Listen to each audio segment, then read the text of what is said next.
RD बातमी.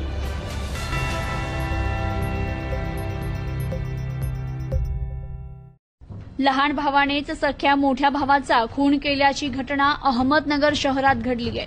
अहमदनगर शहरातील सावेडी उपनगरात लहान भावानेच सख्या मोठ्या भावाचा खून केल्याची धक्कादायक घटना घडली आहे. सावेडीतील सपकाळ चौक भिंगारदिवे मळा या ठिकाणी ही घटना घडली असून मयत सोपान मुळे आणि आरोपी शुभम उर्फ बंड्या मुळे या दोघांमध्ये रात्री भांडण झालं होतं.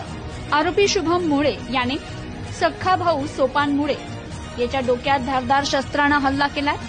या हल्ल्यात गंभीर जखमी झालेल्या सोपान मुळे याला तात्काळ उपचारासाठी जिल्हा रुग्णालयात दाखल केलं.